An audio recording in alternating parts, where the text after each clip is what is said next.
Buenas tardes y bienvenidos a nuestro estudio bíblico para hoy jueves 20 de mayo del 2021. Quiero darles la bienvenida a todos porque siempre es un placer compartir ese tiempo de estudio bíblico con todas las personas que me acompañen en esos estudios. Y quiero pedir que compartan los estudios con los demás para que también puedan estudiar con nosotros y aprender más de la palabra de Dios. Antes de seguir con la lectura de hoy, vamos a leer el tercer capítulo de la primera carta de Juan. Quiero invitarles a que oren conmigo para que Dios nos dirija y gobierne durante ese tiempo de lectura. Oremos. Padre Santo, tú que nos has inspirado a estudiar tu palabra para crecer en nuestra fe, envía el espíritu de tu palabra, el verbo hecho carne Jesús, a nuestros corazones, para que lo que leemos continúe trabajando y obrando en nuestros corazones y nuestras mentes, para que seamos verdaderos discípulos de tu Hijo, y para que en realidad nos convertamos en hijos tuyos por gracia y por adopción, mediante el mismo Jesucristo, nuestro Señor. Amén. Estamos casi a la mitad de la primera carta de Juan. El tema de ahora se va a ver en los primeros dos versículos realmente, que es lo grande del amor de Dios que nos hace sus hijos. Vamos a abrir la lectura con los primeros dos versículos de ese capítulo y vamos a hacer un poco de comentario. Miren qué amor tan grande nos ha mostrado el Padre, que nos llamamos hijos de Dios y realmente lo somos. Por eso el mundo no nos reconoce, porque no lo reconoce a Él. Queridos, ya somos hijos de Dios, pero todavía no se ha manifestado lo que seremos. Sabemos que cuando aparezca seremos semejantes a Él y lo veremos como Él es.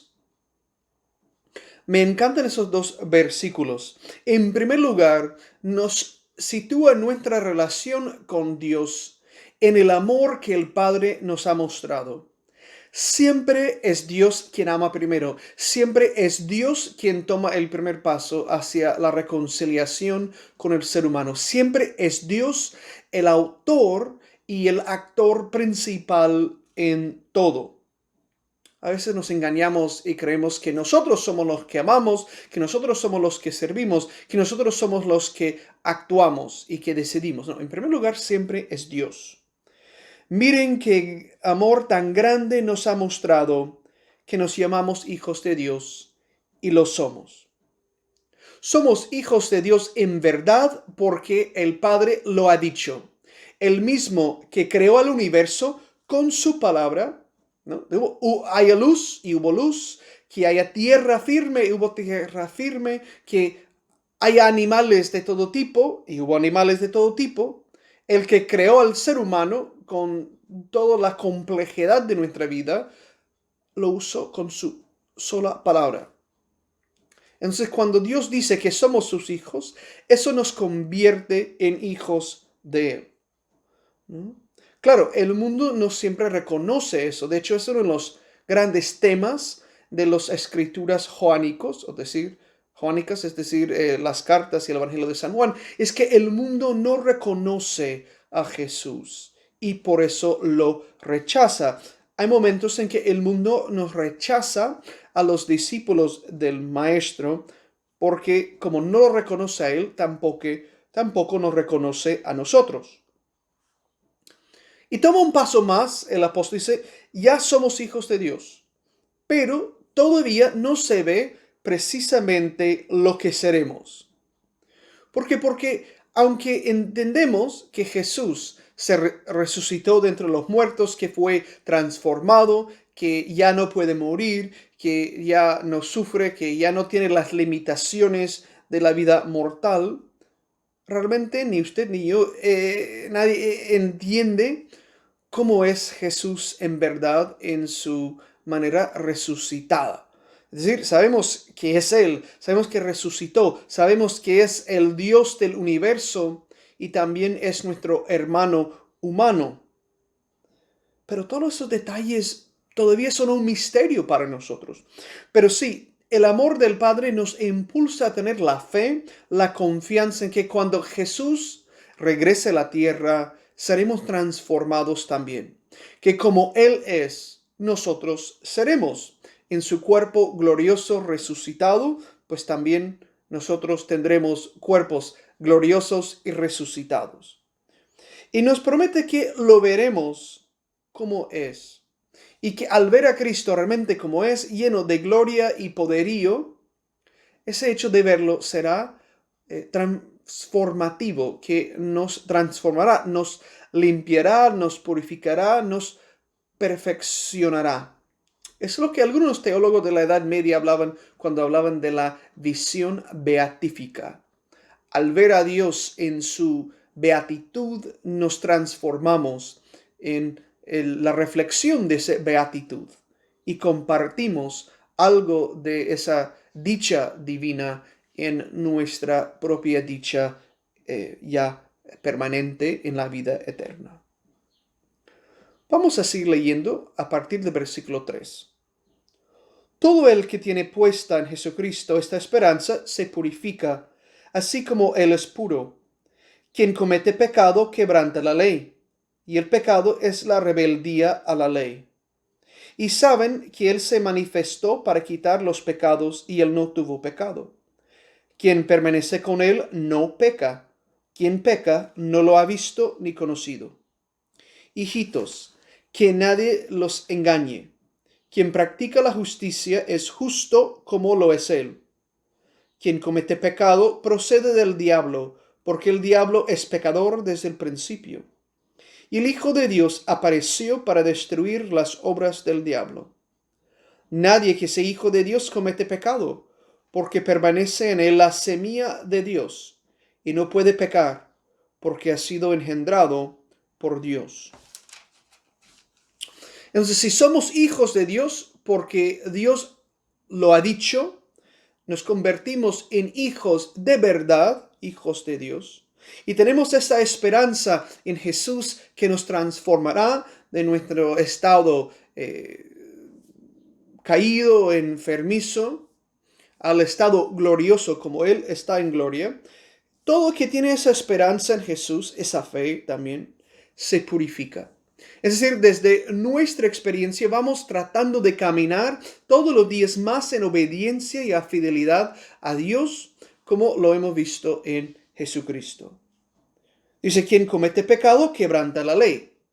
Pues la definición del pecado es quebrantar la ley de Dios, es violar lo que Dios quiere, ¿no? Y dice, el pecado es la rebeldía a la ley, la anomía, dice. La anomía en griego es el rechazo del orden, el rechazo de estructura, el rechazo al mandato, el no querer recibir la disciplina. Entonces sabemos que Jesús se manifestó para quitar los pecados y Él no tuvo pecado. Jesús vivió perfectamente y vino al mundo para quitar nuestros pecados. Entonces, por tanto, que nadie los engañe. El que hace el bien, ¿no?, es el justo. Y el que no hace el bien, el que comete el mal o la maldad, pues el que comete pecado procede del diablo. En esos textos de Juan siempre hay una división clara. O estamos con Dios o estamos con el diablo. Es lo que dice. Y el Hijo de Dios vino a destruir las obras del diablo. Tenemos que decir, ¿queremos tener la vida y la gloria eternas o queremos quedar entre la obra destruida? Porque la obra del diablo tiene que destruirse. Dice, nadie que sea hijo de Dios comete pecado, porque permanece en él la semilla de Dios. Eso se ha dado a varias interpretaciones. Lo que parece más claro, especialmente en cuanto a los otros dichos de la misma carta de Juan, es que el que tiene la semilla de Dios, el que ha nacido de Dios, el que se ha convertido en hijo de Dios, no comete el pecado que rompe la relación con el Padre. Puede hacerle mucho daño, pero no puede romper su relación con Dios de manera definitiva, porque Dios ha dejado su semilla en él. Pero cometer pecado, separarse de Dios, es algo peligrosísimo. Y si uno abandona la fe, si uno abandona al discipulado, si uno abandona a esa relación con Dios, es que no es de Dios, no es hijo de Dios. El Hijo de Dios permanece en Cristo y permanece en la obediencia a Dios. Vamos a seguir leyendo. Versículo 10. Los hijos del Dios y los hijos del diablo se reconocen así. Quien no practica la justicia ni ama a su hermano no procede de Dios. El mensaje que oyeron desde el principio es que nos amemos los unos a los otros, no como Caín, que procedía del maligno y asesinó a su hermano. ¿Y por qué lo asesinó? Porque sus acciones eran malas y las de su hermano buenas. No se extrañen, hermanos, si el mundo los odia. Nosotros sabemos que hemos pasado de la muerte a la vida porque amamos a los hermanos. Quien no ama permanece en la muerte. Vamos a ver esa sección. Es decir, se pueden distinguir entre los hijos de Dios y los hijos del diablo o los hijos del mal en la manera en que se comportan. Los que aman a sus hermanos son de Dios. Los que odian al hermano son del diablo. Es decir, fundamentalmente eso de vivir en pecado o vivir en obediencia se trata de ese mandamiento del amor al prójimo. No podemos amar a Dios, no podemos ser hijos de Dios y odiar a los demás. No podemos ser hijos de Dios y guardar rencores. No podemos ser hijos de Dios y tener un comportamiento que destruye a los demás. El ejemplo claro que nos da es el ejemplo de Caín. Caín mató a su hermano, a Abel. ¿Por qué? Porque Caín actuaba mal. Él practicaba la injusticia. Y detestaba a su hermano que practicaba la justicia. Eso se explica el odio entre los que practican el mal y los que practican la justicia. Los que aman a Dios, el hermano, y los que no aman a Dios y que matan a sus hermanos. Así podemos ver claramente la distinción. Dice, no se extrañen, hermanos, el mundo los odia. ¿No? Porque al practicar la justicia, eso crea envidia y malos sentimientos en el lado de los que practican la injusticia. ¿No? Y se ve en mayor y en menor escala. ¿No? Muchas veces lo que encontramos cuando queremos vivir el cristianismo con sinceridad, que queremos ser buenos y verdaderos discípulos, es que algunos nos rechazan por ser fanáticos o que nos dicen que estamos locos o ignorantes o algo así. Y realmente lo que pasa es que estamos tratando de ser fieles a Dios, pero como no reconocen a Dios y no entienden los caminos de Dios y no tienen ese amor de Dios en sus corazones, entonces provoca un malestar. Pero nosotros sabemos que hemos pasado de la muerte a la vida porque tenemos ese amor de Dios en nosotros y permanecemos en el amor de Dios con los hermanos. Sigamos, versículo 15. Quien odia a su hermano es homicida, y saben que ningún homicida posee la vida eterna. Hemos conocido lo que es el amor en aquel que dio la vida por nosotros. Por eso también nosotros debemos dar la vida por los hermanos. Si uno vive en abundancia y viendo a su hermano necesitado le cierra el corazón y no se compadece de él, ¿cómo puede conservar el amor de Dios? Hijitos, no amemos de palabra y con la boca, sino con obras y de verdad. Vamos a ver aquí. Hay también aquí dos opuestos. El que da la vida por el hermano y el homicida. Dice, el que es homicida no tiene la vida de Dios, no tiene la vida eterna. Pero el que entrega la vida por los demás es el que vive el amor de Dios. Así, dos opciones. O dar la vida como Cristo dio su vida por nosotros, o matar al hermano. Dice que esa opción se ve, por ejemplo, cuando nosotros conocemos un hermano necesitado. O le ayudamos, abrimos nuestros corazones para consolarlo, abrimos nuestros recursos para ayudarle al ser posible, o le encerramos las entrañas y lo mandamos a, como dicen por ahí, dele una limosna y que se vaya. Es importante saber que eso de dar la vida o quitar la vida se manifiesta en nuestras acciones concretas. Somos empáticos, somos generosos, somos los que atendemos a los demás o desentendemos de los demás. Y solo nos encerramos en el yo, en el egoísmo, en la conveniencia propia. Es lo que dice. Entonces, por tanto, que tengamos claridad. Amar a Dios requiere que amemos no solo con las palabras, con la boca, sino con las acciones. Dios quiere que amemos en verdad. Amor no los sentimientos, sino amor como las acciones que muestran, que manifiestan el amor de Dios que está en nosotros. Sigamos, versículo 19. Así conoceremos que procedemos de la verdad y tendremos ante la conciencia tranquila. Y aunque la conciencia nos acuse, Dios es más grande que nuestra conciencia y lo sabe todo. Queridos, si la conciencia no nos acusa, podemos confiar en Dios y recibiremos de Él lo que pidamos, porque cumplimos sus mandamientos y hacemos lo que le agrada. Y este es su mandato, que creamos en la persona de su Hijo Jesucristo y nos amemos unos a otros como Él nos mandó. Quien cumple sus mandatos permanece con Dios y Dios con él.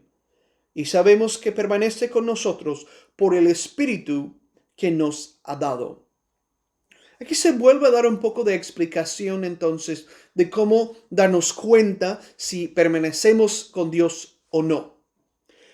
Dice aquí que conoceremos que procedemos de la verdad y tendremos ante él la conciencia tranquila. Estar con Dios nos debe de proporcionar una conciencia tranquila.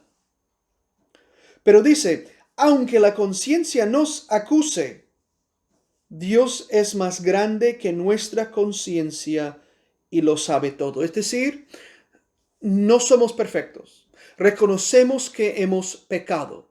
La misma carta nos ha dicho anteriormente que quien dice que no tiene pecado, se engaña y es un mentiroso. Todos hemos pecado. Pero Dios es fiel y nos perdona si confesamos nuestros pecados. La única manera de confesar los pecados es tener una conciencia que nos acuse. Es decir, la conciencia dice, algo está mal y tenemos que arrepentirnos, confesar nuestros pecados a Dios, enmendar nuestra vida. Y por tanto, Dios lo sabe, Dios nos perdona y Dios nos limpiará la conciencia. Y si la conciencia no nos acusa de nada, porque estamos viviendo los mandatos de Dios de la mejor manera posible, entonces también podemos confiar en Dios, que todo lo sabe, que todo lo ve, y que Él nos ayudará a seguir cumpliendo sus mandatos. Y de nuevo insiste que el mandato de Dios es que creamos en Jesucristo y que amemos a los hermanos. Tener fe en Jesús por nuestra salvación, confiar en sus enseñanzas, querer aplicar sus enseñanzas a nuestra vida y amar a nuestro prójimo, amar a nuestro hermano, es lo que realmente Dios pide de nosotros. Dice, quien cumple sus mandatos permanece con Dios y Dios con él. Si estamos en eso de servir a Dios y servir al prójimo, de confiar en Cristo, tener esa fe verdadera, sabemos que Dios está con nosotros. Lo vamos a percibir en nuestra vida de alguna manera. Y principalmente lo vamos a saber, lo vamos a conocer y percibir por ese Espíritu Santo que nos ha dado. Recordemos que Dios nos ha llamado hijos y nos ha concedido ese espíritu para que digamos, Abba, Padre. Es lo que dice San Pablo en la carta a los Romanos. El Espíritu de Dios nos adopta como hijos de Dios por la palabra que Él ha pronunciado, y ese Espíritu obra en nuestros corazones para mantener esa semilla de Dios viva en nosotros y para que podamos confiar en Dios cada vez más e invocarlo aun cuando ni siquiera sabemos qué decir en nuestras oraciones. ¿Qué podemos llevar de este capítulo? En primer lugar, que Dios nos ama, que Dios quiere que seamos sus hijos y quiere que vivamos como sus hijos. Que si rechazamos vivir como los hijos de Dios, es que en verdad no somos los hijos de Dios. Y aunque nuestras maneras sean imperfectas, que siempre lo serán, si confesamos nuestros pecados, Dios nos perdona y nos capacita para poder vivir y cumplir esos mandatos cada vez más. Ahora vamos a orar antes de terminar este estudio y quiero pedir que recen conmigo el Padre Nuestro. Padre nuestro que estás en el cielo, santificado sea tu nombre, venga tu reino, hágase tu voluntad en la tierra como en el cielo. Danos hoy nuestro pan de cada día. Perdona nuestras ofensas, como también nosotros perdonamos a los que nos ofenden. No nos dejes caer en tentación, y líbranos del mal, porque tuyo es el reino, tuyo es el poder, y tuya es la gloria, ahora y por siempre. Amén. Este domingo es el domingo de Pentecostés, es el domingo del Espíritu Santo, lo que algunos llaman el cumpleaños de la iglesia cristiana, porque desde el día de Pentecostés los apóstoles recibieron ese espíritu y fueron al mundo a proclamar la resurrección de Jesús y el reino de Dios. Quiero invitarles a que en los días que falten para el domingo de Pentecostés, que oren mucho, que oren por la iglesia en todo el mundo, que oren por la paz, que podamos cosechar la paz de Dios en todos los países del mundo.